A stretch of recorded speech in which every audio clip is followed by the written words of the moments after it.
remarkable development.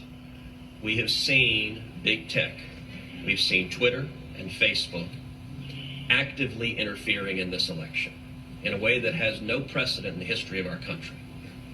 Yesterday, the New York Post broke a story alleging serious corruption of Joe Biden and Hunter Biden concerning Ukraine. The allegations in the New York Post story, if true, indicate that Vice President Biden lied when he said he had never discussed his son's business dealings. That story, once the New York Post broke it, was blocked by Twitter and Facebook. Anyone who attempted to share it was prevented from sharing it on Twitter or Facebook. The New York Post itself, when it attempted to put out its story, was blocked on Twitter and Facebook. The New York Post has the 4th largest circulation of any newspaper in this country. Never before have we seen active censorship of a major press publication with serious allegations of corruption of one of the 2 candidates for president. That was last night. This morning, the story escalated and got even worse.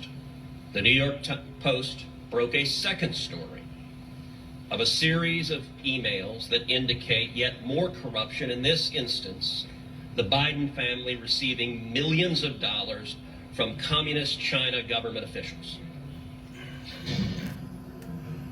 Just minutes ago, I tried to share that story on Twitter.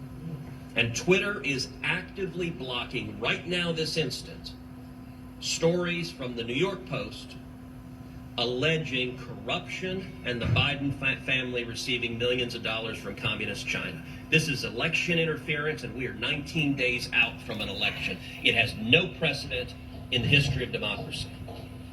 The Senate Judiciary Committee wants to know what the hell is going on.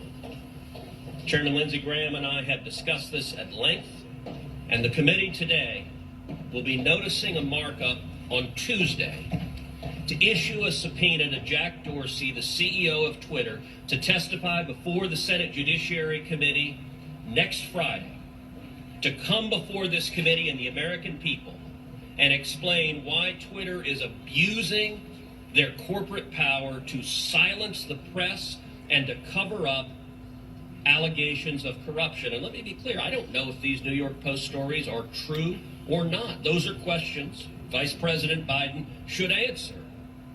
But Twitter and Facebook and big tech billionaires don't get to censor political speech and actively interfere in the election. That's what they're doing right now. And so on Tuesday, the Judiciary Committee, the full committee, will be voting on subpoenas to subpoena Jack Dorsey to come before our committee.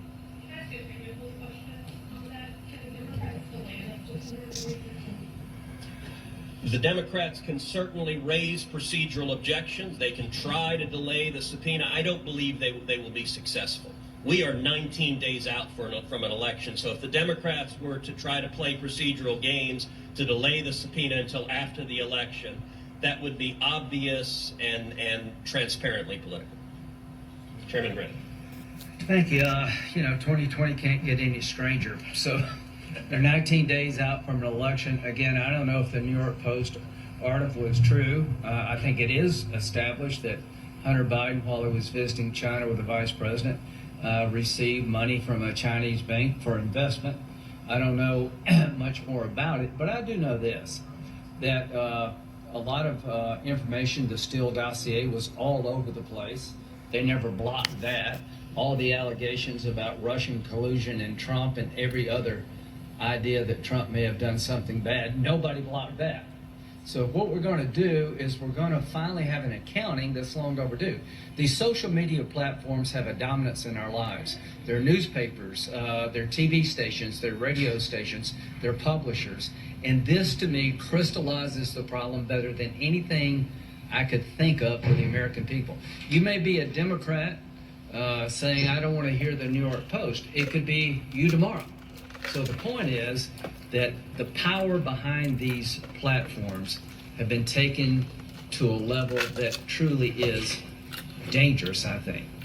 The stopping Americans who have these tools available to them from exercising their ability to share information with their friends.